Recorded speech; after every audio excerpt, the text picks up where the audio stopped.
Hello mga kamamshi, kumusta kayong lahat? Pupunta kami ngayon sa palengke. Ayan si Papa. Sasakyan ni ate yung gamit namin. Bibili kami ng nyog, malakit na bigas dahil kami ginataan. Sa Tagalog, binignit, binignit ba sa Tagalog bang ginataan? Tapos magbili ako ng patatas, carrots, mga konting gulay. Kasama ko yung pamangking ko yun. Nandito na kami sa palengke. So bibili ako ng broccoli.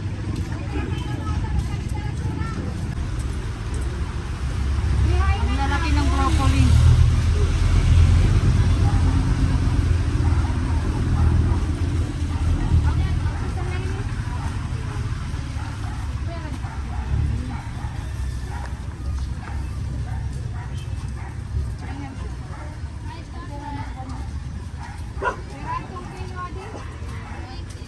Saka may pastor.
Tani 300.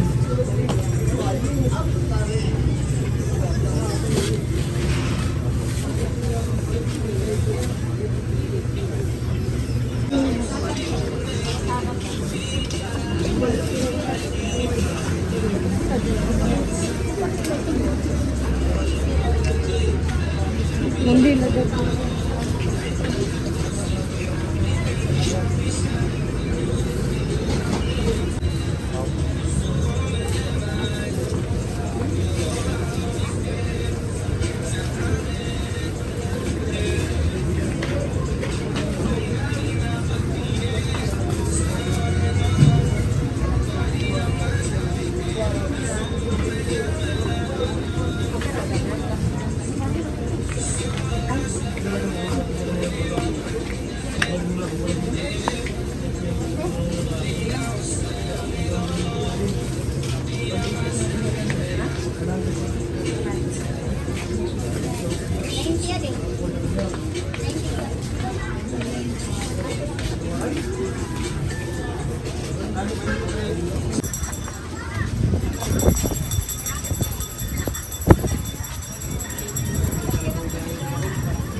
Nakahanap ako ng celery. Bukat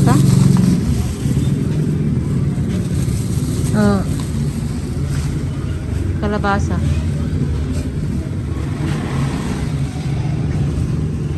Yan ang daming kalabasa.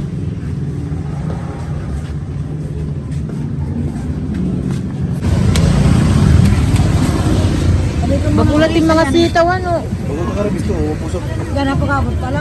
Pero ayun yan kuan. Sa kabutok. Ha? 100? Sitaw? 120. 120? 120 wala din. 120 wala. Sige lang.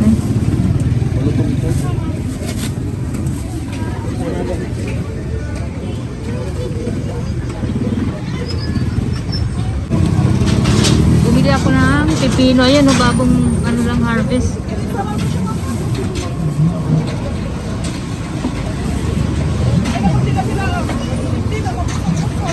Busy dito sa palengke. Ang daming tao. Okay.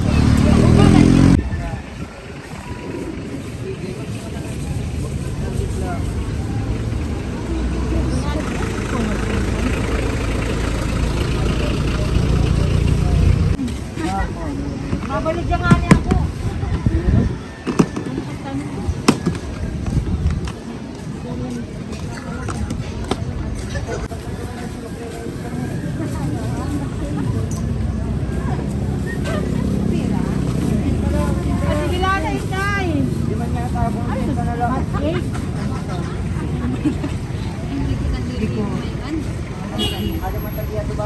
Kakadi ko na lang.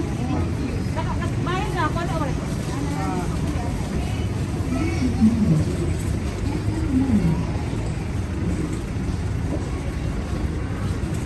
Bagong Petra. Bagong Harvest. Ano ka?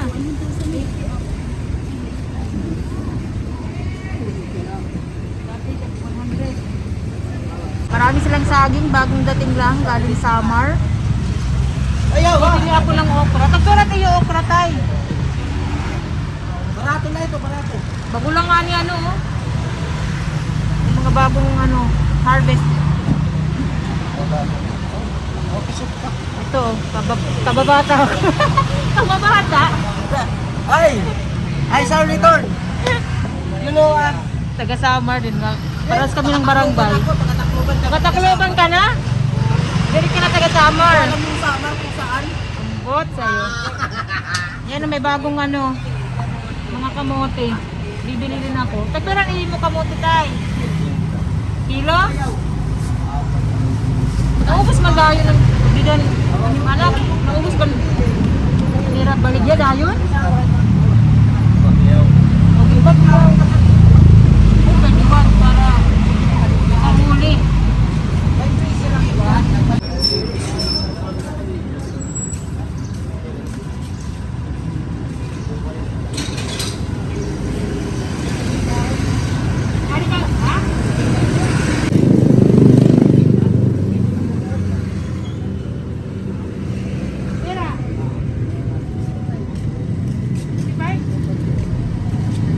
Ito na, ipapakita ko sa inyo yung mga pinamili namin kanina.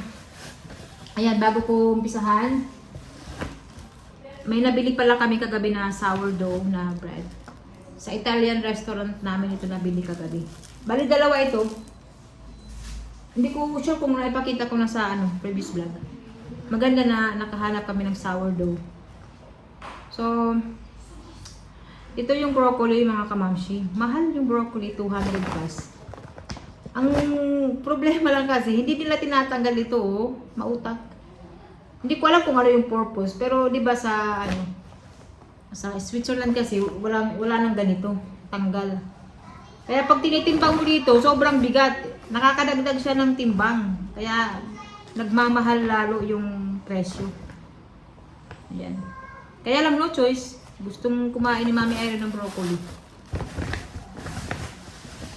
And bumili ako ng 3 sayote. Baka may mag-comment na naman na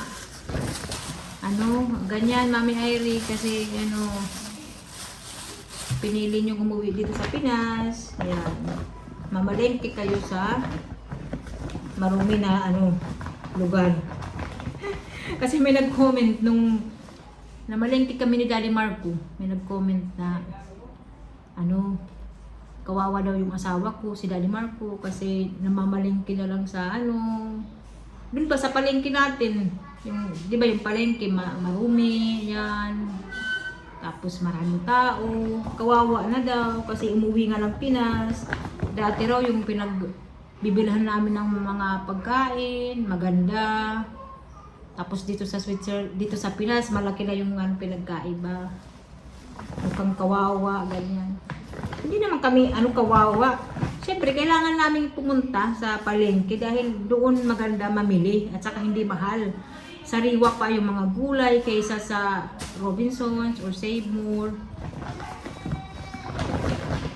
Hindi ko alam kung bakit ganun yung pag-iisip ng ibang tao, di ba?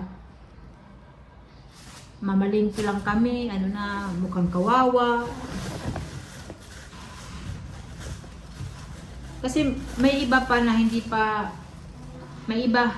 nakaka-move on sa decision namin. Na ayan, sinisisi ako na umuwi kami dito sa Pinas. Okay naman ang buhay namin dito sa Pinas. Ang pinagkaiba lang is yung panahon, yung environment, ayan, yung kapaligiran. Talaga namang napakalinis sa Switzerland. Aminado naman talaga ako. Wala ito na yung bagong buhay namin. Ang kagandahan lang dito, may sarili kaming bahay. May nagsasabi nga na kaibigan namin na maganda dyan sa Pinas kasi maganda yung bahay nyo. Hindi tulad sa Switzerland, ayan, na hindi malaki yung namin, tinitirhan, diba? Limitado lang. Saka mahal pa yung renta. Dito sarili namin.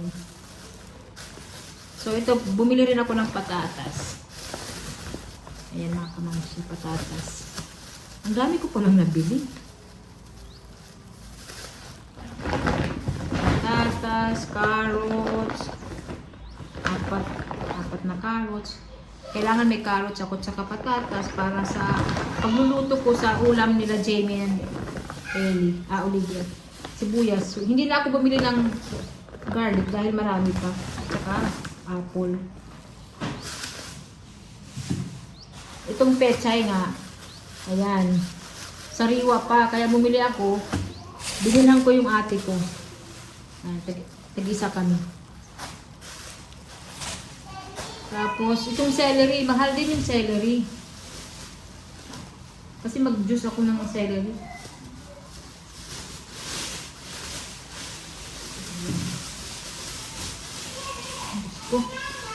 May mga ugat pa. Itanim ko na lang kaya ito sa labas. Ayan, sa celery. At saka, kalabasa. Ito naman na pipino. Sariwa din ito. Nakita ko dun sa may gilid. Bagong dating lang yung babae. Nagtinda. Ayan. Maraming pipino. Pipino. Kasi si Daddy Marco mahilig din sa pipino. Tapos gagawa ako ng juice. Ano pa? Itong pak choy. Bumili ako ng pak choy 3. Diba? Ayan. So anong kawawa dito mga kamamsi? May kami, may mga gulay, may carrots. So may carrots din dito sa Pinas. Kung may carrots sa Switzerland, may carrots din dito. Kung may patatas sa Switzerland, may patatas din dito. Ayan, kung may broccoli din dito. Mahal nga lang. At saka ito yung saging na nabili ko. Ayan, bukas pa ito mahinog. And ito rin, may saging pala isa. Tapos yung okra, mga fresh pa yung okra galing summer. Ayan. Ayan. Masarap to. Tapos yung kamote. Ayan, the best ang kamote dito sa Pinas. Sa Switzerland, mahal ang sweet potato, pero hindi masarap. Walang katulad ang sweet potato dito sa atin. Bagong lang to harvest ng kamote. Ayan, di ba? Actually, sagana kami dito sa sa pagkain talaga dito sa Pinas. Kung tutuusin. Kaysa sa Switzerland, kasi sa Switzerland sobrang mahal talaga mga kamamsi ng mga bilihin. Siyempre nagko-control kami dahil nga may binabayaran kami na apartment. Sobrang mahal ng upa namin. So, ito lang mga kamamsi ito, bumili ako ng banana cake, udong. Ayan, may udong, pero hindi ako kakain. Kaya namama lang. At saka asukal dahil kailangan. Tatapusin ko na yung video. Maraming salamat sa pagsama sa akin sa palengke kanina. And huwag kayong mag-alala kasi hindi naman kami palagi na pumupunta sa palengke. Pumupunta lang ako or kami ni Daddy Marco kung wala kaming mautusan na bumili ng gulay, ang karne. Halimbawa, pag busy si Mama, kasi si Mama ang inuutusan namin na mamalengke para sa amin. O kung busy si Mama, si Daddy Marco, kasi minsan busy rin ako, si Daddy Marco yung inuutusan ko na pumunta sa palengke. And wag niyong isipin na porkit nandito kami sa Pinas, hindi maganda yung ano namin dito, pamumuhay, sobrang kami kawawa, huwag ganun mga kamamsi, kasi okay kami dito sa Pinas. Maganda yung ano namin dito, kalagayan. Yun lang. Maraming salamat sa panonood. See you sa next vlog. Bye bye!